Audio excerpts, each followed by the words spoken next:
Ok, 1, 2, 1, 2, ça a l'air de fonctionner. Là, ça enregistre, là-bas, ça enregistre. On est parti. Alors, salut, est-ce que tu peux te présenter, s'il te plaît? Salut, je m'appelle Quentin Gio, je viens de Nanda et je joue pour Genève Futur en U17. Je m'appelle Baptiste Wardou, j'ai 19 ans, je viens de Sierre à la base, je joue en U20 en tant que défenseur. Est-ce que tu peux nous dire depuis quand tu joues au hockey?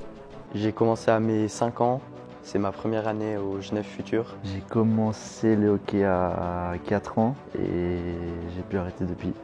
Récemment, tu as eu l'opportunité de jouer ton premier match avec le GSHC. Quelle sensation as-tu ressenti? Ça vient de se passer. Oui. Et arrivé sur la glace de Baptiste Wardou, le numéro 50 genevois. C'était une grande fierté de pouvoir jouer avec la première équipe. Il y avait forcément un peu de stress, un peu d'appréhension par rapport au match, mais c'était vraiment une folle expérience. Est-ce que tu t'imagines avoir la même opportunité? Oui, je me suis imaginé et pour cela, faut travailler tous les jours. Puis j'espère qu'un jour, ça va arriver.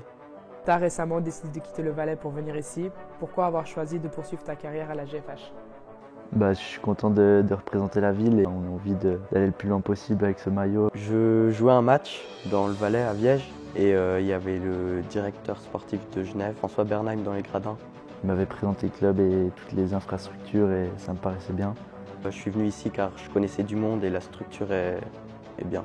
Les juniors venaient de faire champion, donc ça a un peu aussi influencé mon choix. Comment t'occupes-tu en dehors de la glace? Il ne nous reste pas beaucoup de temps, mais j'ai un travail à côté. C'est une routine, je me réveille, je vais à l'école, ensuite je mange avec mes potes, je vais à l'entraînement, je rentre, je partage un moment avec ma famille d'accueil et puis je vais dormir. Ça fait maintenant 5 ans que tu es en famille d'accueil. Avais-tu des appréhensions au début? Une petite appréhension par rapport à aller vivre chez quelqu'un que je ne connaissais pas forcément très bien au début. Je les avais rencontrés d'abord, mais on a dû se créer un lien et c'était ma seule appréhension. Du coup, c'est ta première année en famille d'accueil. Comment ton quotidien a-t-il changé? C'est génial car mon quotidien il n'a pas trop changé. Je m'entends aussi bien avec ma famille d'accueil qu'avec ma famille. Qu'est-ce que ça t'apporte aujourd'hui d'être en famille d'accueil? Ça me donne un encadrement un peu familial. Ça me permet d'être bien encadré par rapport au repas, par rapport au transport aussi quand il y a besoin. Si je rentre d'un match par exemple de Davos, je peux toujours compter sur eux. Si tu devais décrire ta famille d'accueil en 3 mots, ça serait lesquels?